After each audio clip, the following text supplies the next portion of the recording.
This time it's 5 classic era touring bikes with shaft drive that aren't BMWs.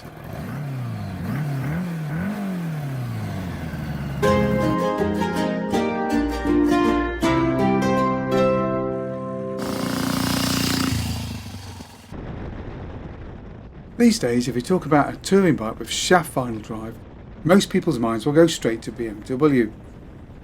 But in the classic era especially, there were an awful lot more bikes around with shaft drive than there are today.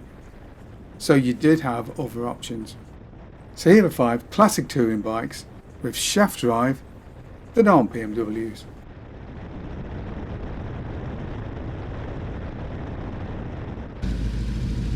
Kawasaki GTR 1000. Kawasaki's GTR 1000, known as the Concourse in some territories, was introduced in 1986, and in terms of its design and overall specification, was clearly aimed at the then all-new K-Series BMWs. The bike used an engine developed from the GPZ water-cooled family of 997 cc's with 4 valves per cylinder and dual overhead cams. The bore and stroke was 74 by 58 and there was a 6-speed gearbox. To aid its touring potential, the bike had a comfortable seat and a large and very effective fairing.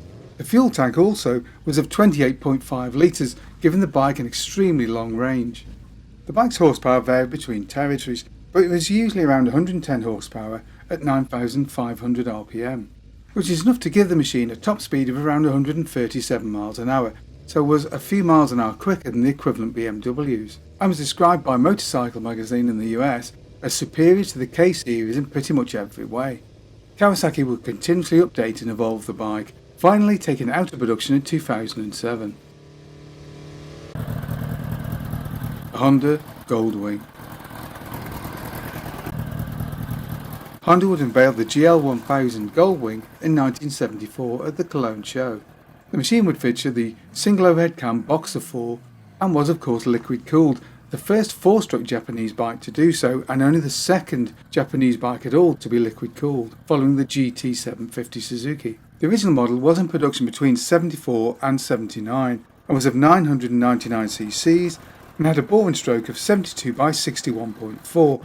There was just the 2 valves per cylinder and a compression ratio of 9.2 to 1.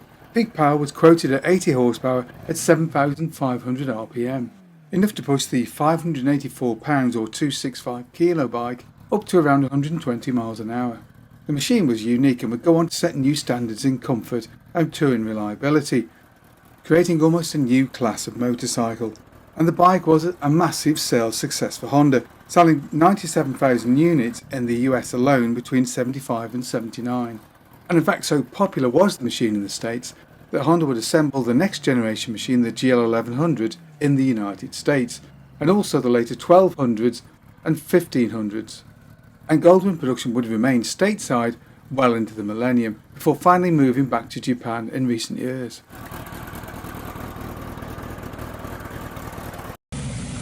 The Suzuki GS 850 and 1000G. There's no doubt that Suzuki's GS series of engine has a great reputation for reliability, so it seemed logical that when Suzuki replaced their touring GT750 2-stroke with a 4-stroke model, that its shaft drive would be the next evolution along. And so in 1981 Suzuki introduced the GS 850. The machine had an engine of 843 cc's with a bore and stroke of 69 by 56.4. Compression ratio was 8.8 to 1 and peak power was said to be 77.6 horsepower at 9,000 rpm. Now the machine of course was an evolution of the earlier GS 750, although the top speed was pretty much exactly the same at around 119 miles an hour. But this was a machine designed with touring in mind, so Suzuki were more interested in improving the mid-range torque than they were actual top-end power. The bike had a comfortable seat of just 785mm, but it was quite heavy at 253 kilos or 557 pounds, so this was not Suzuki's most nimble 4, and it did have a tendency by reputation to weave at very high speeds. Alongside the 850, Suzuki also ran the GS 1000G or GT.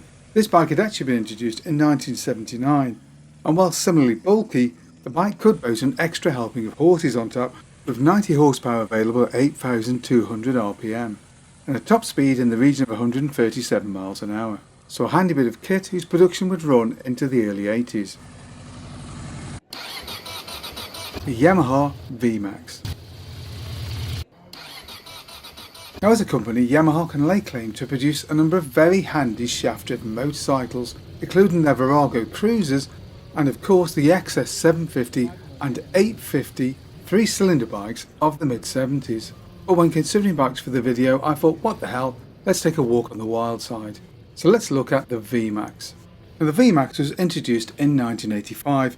Without doubt, the most famous feature of the machine is that 70-degree V4 engine of 1197cc with dual overhead cams. And this motor, when equipped with the V-Boost system, could boast up to 120 horsepower at the rear wheel. Now, of course, like the Goldwing, the machine is quite heavy, 286 kilos or 631 pounds wet weight. And nimble and subtle it certainly isn't. But the seat is low at just 765mm and is very comfortable. So this is a machine that allows you to cover vast distances at massive speeds, with just a couple of minor caveats that you need to be aware of. For one thing, those high bars are definitely suboptimal for high-speed travel, so a screen might be a good idea, or the development of very strong neck muscles at the very least. And the bike's other big failing is the fact that it's only got a 15-litre fuel tank. Now, by modern standards, 15 litres seems about right, but remember, this is a machine with a big engine and it's very thirsty, so if you do have a lot of ground to cover, best go steady with that throttle hand.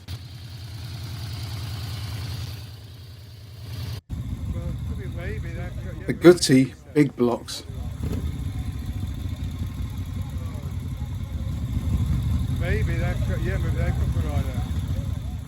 Development and planning for the first Moto Guzzi V twins, what we today know as the big blocks, began all the way back in 1957 when Moto Guzzi withdrew from Grand Prix racing.